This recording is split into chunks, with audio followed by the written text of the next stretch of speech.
Surprise, c'est Binge Audio.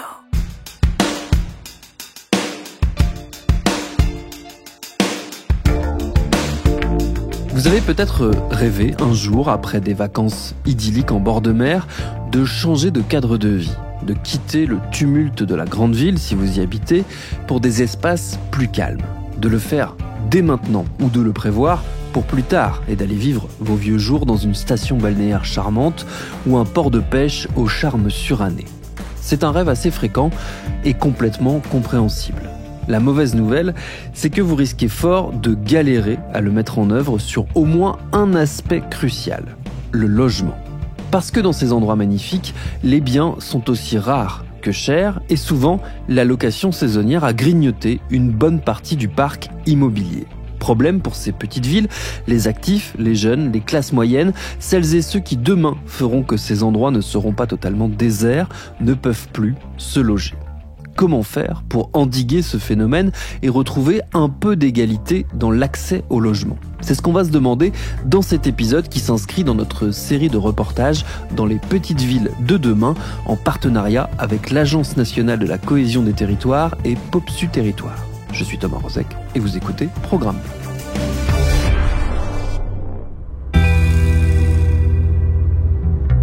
Temps estimé dans l'embouteillage, 28 minutes. Je suis dans ma voiture sur la route de Quiberon. Je suis en train d'expérimenter une des problématiques principales quand on veut se rendre sur la presqu'île. Par exemple, quand on travaille à Quiberon mais qu'on ne vit pas à Quiberon parce qu'on a du mal à s'y loger, c'est que je suis dans les bouchons.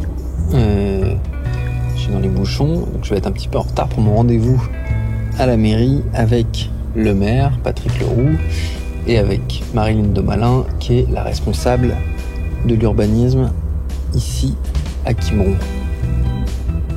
Et là, je suis coincé. Temps estimé dans l'embouteillage, Coincé. 28 minutes. Vous l'avez compris, je suis donc ce matin en Bretagne, à Quiberon dans le Morbihan, une commune qui fait partie du programme Petite Ville de Demain depuis 2021. C'est un programme porté par l'Agence nationale de la cohésion des territoires qui accompagne les communes de moins de 20 000 habitants dans la réalisation de leurs projets de territoire au service de l'amélioration du cadre de vie et de la transition écologique.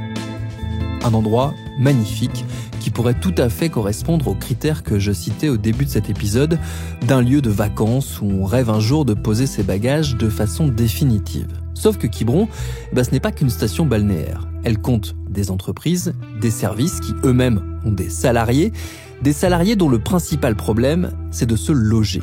Car ici, ça n'est pas très simple, même si des solutions sont en cours. Des solutions qui visent à favoriser la location de longue durée et l'installation des travailleurs et des classes moyennes plutôt que la location saisonnière et les résidences secondaires, même si elles font partie de l'histoire de la ville. C'est toute la raison de ma venue et le cœur de la discussion qui m'attend dans le bureau du maire. Là, je suis devant la porte, j'attends juste que la réunion en cours se termine. Bonjour. Je suis là. En fait. Ah d'accord, ok, moi j'attendais devant la porte. Bonjour. Enchanté. C'est uniquement audio, ouais. Quiberon, donc c'est 9000 logements, on a 5000 habitants à l'année, un petit peu moins. Patrick Leroux, maire de Quiberon. Le défi du logement, c'est de pouvoir loger les personnes à l'année, et en particulier les personnes qui n'ont comme ressource que le revenu de leur travail et pas de patrimoine. Et là, ça devient difficile parce que les prix de l'immobilier montent beaucoup. Les résidences secondaires sont-elles responsables d'une crise du logement ?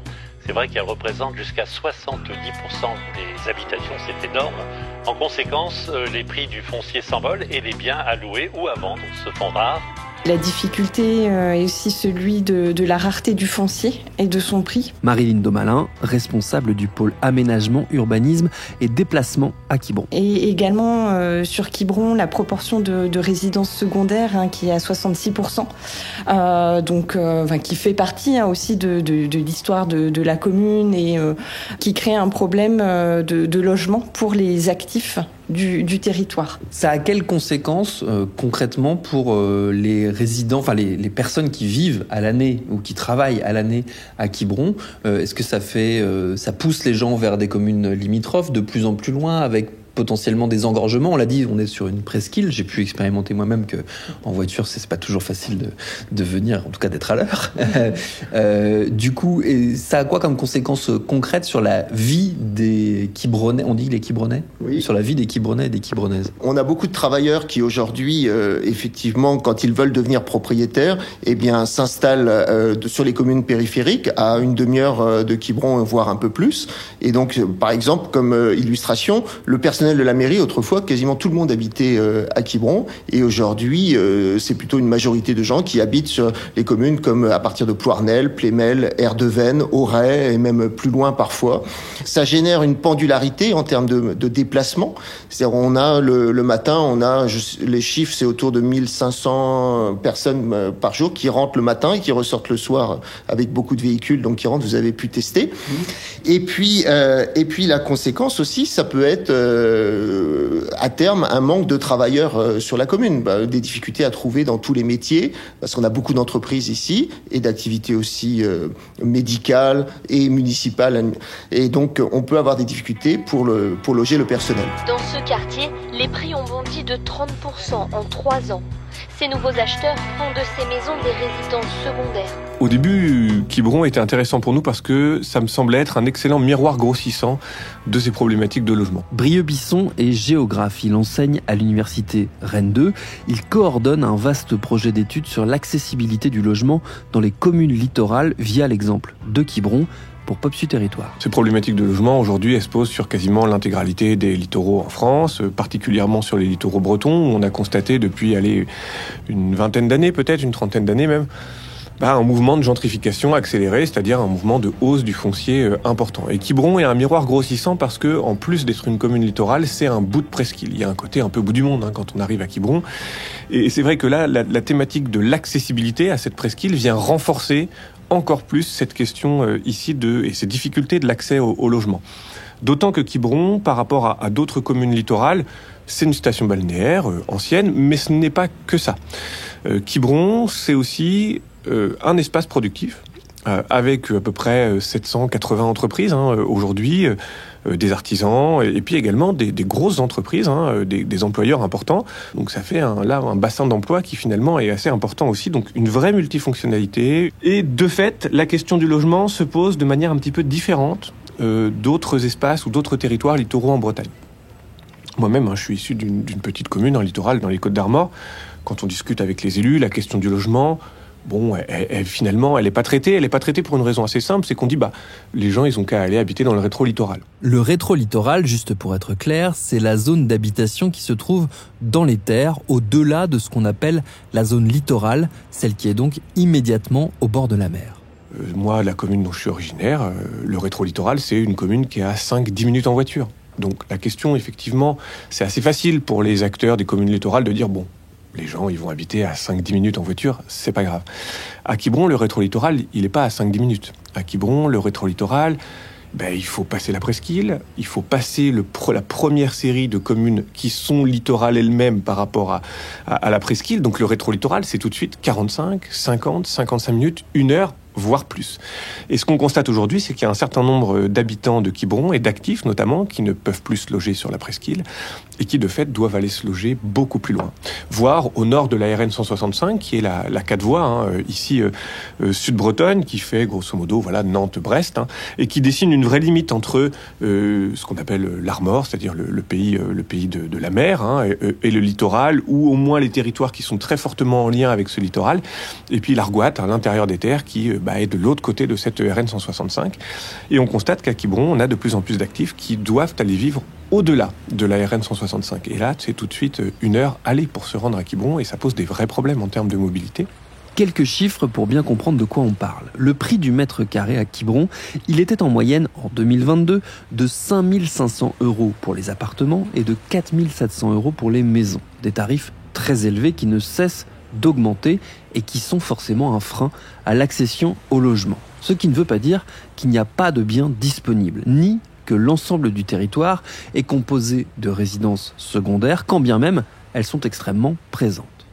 Il y a 2 fois plus de logements à Quiberon que d'habitants. Il y a à peu près 9000 logements à Quiberon pour autour de 4600, 4700 habitants.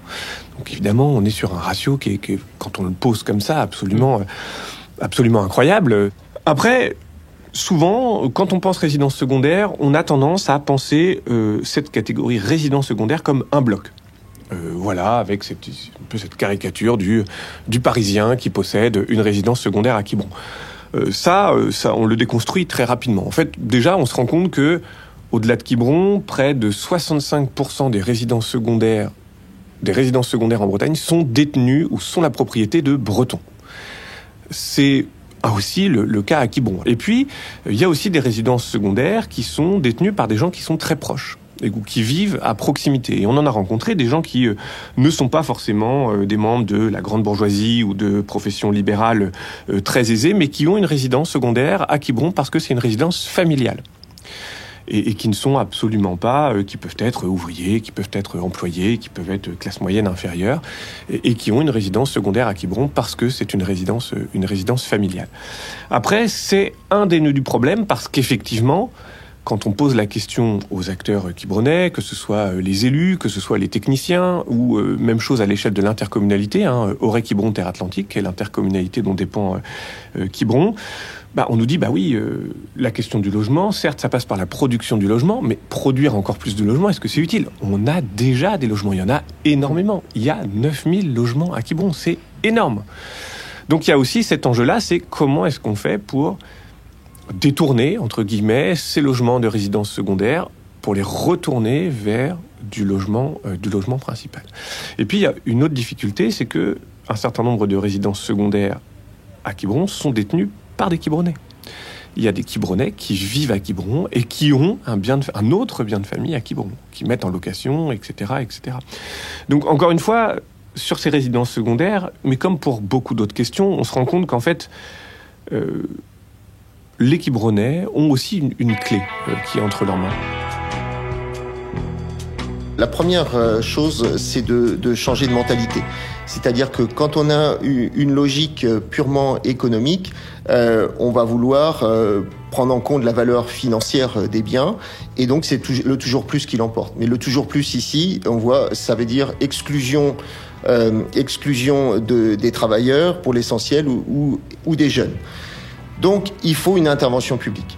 Et cette intervention publique, elle existe depuis longtemps, depuis 40 ans ou 50 ans, mais elle ne disposait pas toujours des moyens légaux pour faire un social durable. Et l'important, c'est celui-là. Du social durable, c'est-à-dire du social sur le long terme, avec une transformation en profondeur du territoire et de son parc de logement. Les moyens légaux, c'est par exemple, il y a 40 ans, quand on faisait de l'accession à la propriété, les clauses antispéculatives étaient limitées à 10 ans, 20 ans. 10 ans, 20 ans, à l'échelle de l'immobilier, c'est rien du tout. Et donc souvent, du logement social fait par la commune et ensuite revendu avec une plus-value importante, 20 ans plus tard. Et ça détruit la capacité de faire du social durable. Il faut changer cette manière de penser. Et aujourd'hui, on sent que le législateur a un peu mieux pris en compte les choses parce que, par exemple, on peut faire le bail réel solidaire qui permet à la commune de rester propriétaire du terrain et donc d'empêcher durablement une spéculation. Donc ça, c'est un progrès très important. C'est un dispositif qui a notamment été expérimenté dans les grandes métropoles, à Paris dans un premier temps. C'est-à-dire que pour faire baisser le prix du foncier, on utilise le fait que le sol reste la propriété de la collectivité et le propriétaire verse un petit loyer symbolique, une centaine d'euros à peu près, à la collectivité. Et puis on insère aussi dans ce bail réel solidaire des clauses antispéculatives, ce qui fait que il y a une limitation dans la plus-value possible de 5 ou 10%, je ne sais plus très bien précisément, mais l'idée c'est qu'on a bien une clause antispéculative. En gros, l'idée c'est d'inciter les gens à acheter ce type de bien pour y vivre et pour s'y projeter sur le temps long et non pas dans une logique d'investissement spéculatif, de revente, etc. Ça correspond. C'est l'outil qui correspond sans doute le mieux à la demande de ces classes moyennes sur le littoral et notamment à Quiberon.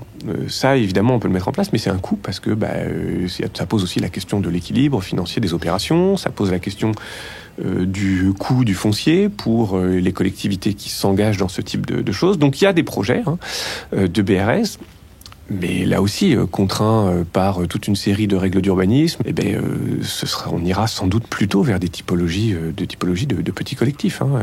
Et là, il faut que les populations soient prêtes aussi, sans doute, à accepter ça.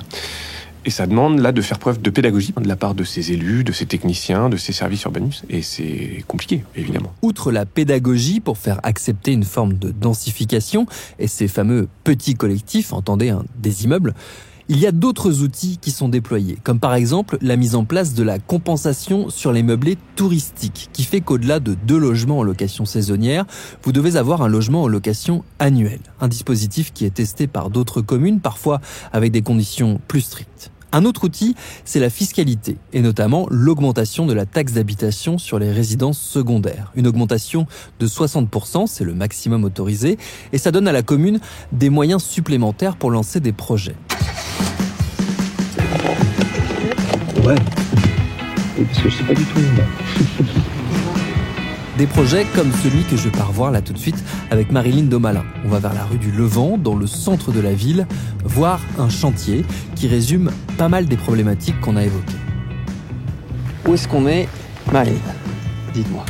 Alors nous sommes rue du Levant, devant deux bâtiments de logements sociaux du Morbihan Habitat, qui est bailleur social du département. Ouais. Donc deux bâtiments de 32 logements des années 70, sur un terrain qui à l'époque déjà avait été cédé par la commune au bailleur social, et qui là est complètement vide puisque les relogements des locataires s'est terminé, pour laisser place maintenant à la phase travaux.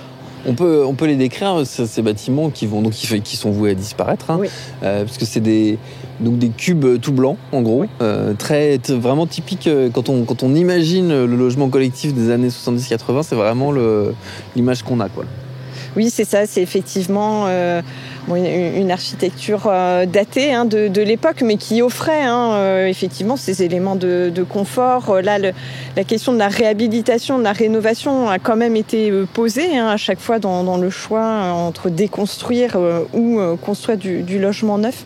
Mais là, des différents paramètres ont conclu à la nécessité de les démolir de par leur typologie, leur structure. Sur d'autres parcs de logements, on travaille bien sûr sur des rénovations lourdes, mais qui sont aussi intéressantes d'un point de vue environnemental, pour pas être sur une déconstruction, démolition systématique qui génère pour l'environnement effectivement des enjeux importants. On est confronté à une réalité des communes du type de Quiberon, qui est que ces petits immeubles s'insèrent dans un paysage de pavillons. C'est-à-dire qu'on a du locatif, du collectif social au milieu d'un quartier résidentiel avec des maisons, même des fois des maisons assez cossues tout autour. Oui, c'est vrai qu'ici, on se trouve sur un tissu pavillonnaire, mais en même temps pas très loin du centre-ville et donc de tous ces services. Et c'est effectivement tout l'enjeu de travailler sur une certaine densité, puisqu'on ne peut pas réaliser que de la maison individuelle en locatif social, pour des questions d'équilibre d'opération, puis de besoin de logement. Mais il faut trouver les bons curseurs, effectivement, pour faire accepter aussi aux riverains et à la population cette nécessité d'avoir du logement en collectif, mais qui puisse s'intégrer dans son territoire. Là, sur ce site, on a un historique puisqu'on a effectivement ce bâtiment qui existait déjà dans les années 70. Après, la question effectivement des hauteurs et de la densité, il y a tout un travail de pédagogie à faire auprès de certains habitants. Oui, parce que on parle d'immeubles, il faut bien dire que c'est des petits immeubles, c'est pas des tours de 12 étages. Oui, c'est ça. Pour Quiberon, ça reste effectivement du logement collectif important à l'échelle du territoire, mais qui doit pouvoir répondre aux enjeux de logement à l'année en résidence principale. Donc c'est là tout l'enjeu de ces projets. Ces villes bretonnes de bord de mer ont tout un défi. Trouver un juste équilibre entre le maintien d'une population à l'année et sa population en résidence secondaire. Je suis coincé. Non estimé. dans l'embouteillage, 28 minutes. Un aspect qu'on n'a pas abordé, par exemple, c'est pourquoi un certain nombre de propriétaires ne louent pas leur logement à l'année. Eh bien, une réponse, c'est qu'ils ont l'inquiétude de ne pas être payés ou quand ils veulent récupérer le bien, d'avoir les plus grandes difficultés. Donc il faut les écouter, que ce soit à Quiberon ou ailleurs. Et les écouter, ça veut dire avoir un dispositif législatif qui soit à la hauteur des enjeux et pour débloquer les verrous.